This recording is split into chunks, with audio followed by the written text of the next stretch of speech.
logically, you're taking a drug that it's used for benign prostate hyperplasia clinical dosages where people who have benign prostate hyperplasia on finasteride at clinical dosages for benign prostate hyperplasia aren't responding to. So they go to dutasteride. Now, finasteride is FDA approved for hair loss at 1 mg. So for dutasteride, it is really for people with prostate issues who have enlarged prostates, who are older gentlemen, where finasteride isn't enough. And this is at much higher dosages than what is approved for hair loss. So they go to dutasteride. And there comes with that far increased risk of side effects. And DHT is a hormone that is useful. What would your thoughts be?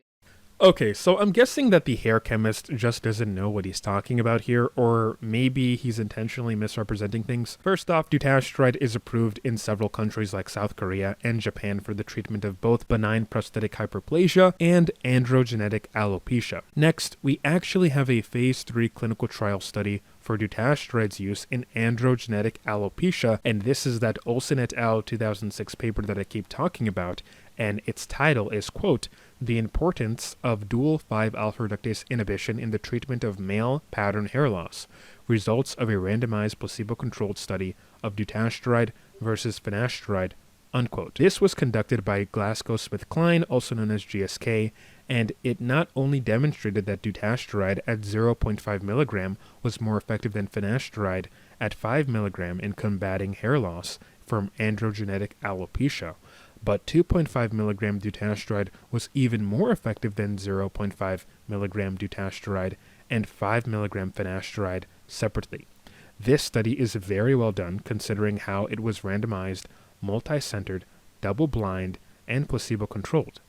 And it had about 416 men between the ages of 21 to 45 years of age broken into various dose groups of dutasteride against 5 milligram finasteride and placebo. And in this study, you can see things like the change in hair counts and also scalp DHT suppression, and how the two things are inversely related, right? So as scalp DHT goes down, hair counts generally improve and the hair typically thickens and gets better.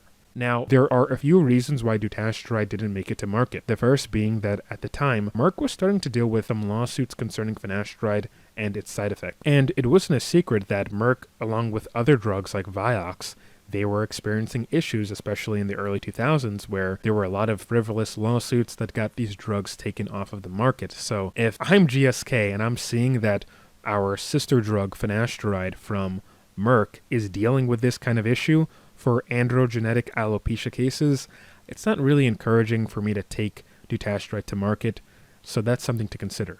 The first Propecia lawsuit was filed on February 2nd, 2011. By this time, Merck was getting dragged through the mud in the United States of America and even facing issues years before in the Swedish market, mainly due to over-exaggerated side effect claims. Next, finasteride itself wasn't that profitable of a drug for Merck, and there's no reason for GSK to assume that dutasteride would have been more profitable than finasteride or even one of the most profitable drugs in its portfolio.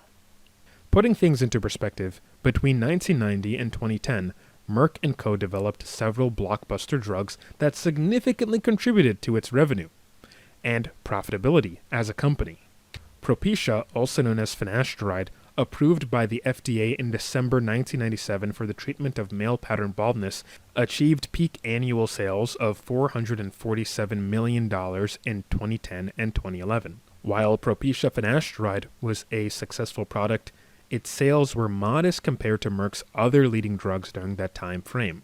This included Zocor, a cholesterol-lowering medication, introduced in 1992, Singulair, approved in 1998 for asthma treatment and generating approximately $47.9 billion in lifetime sales, Fosamax, launched in 1995 for osteoporosis, and Cozar, approved in 1995 for hypertension.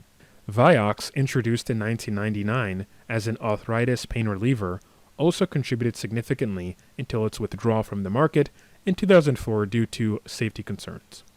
Propecia's position in Merck's portfolio further diminished after its patent expired in June 2013, allowing for the entry of generic finasteride and reducing its market share. So for GSK, there was no real benefit to market dutasteride in the United States for androgenetic alopecia, especially because GSK's dutasteride patent from that starting point of where Merck's litigations began in 2011 was set to expire in 4 years on November 2015. So that should kind of paint the picture of what GSK was dealing with. So when hair chemist says, well, this drug is only supposed to be used for benign prostatic hyperplasia, that's not true at all. And he's very much so misrepresenting the facts on dutasteride. And it's just weird. And I know he has seen these studies because it's been brought to his attention many times on other videos, so I'm not sure why he chooses to ignore that, but I guess it's at his own convenience, right?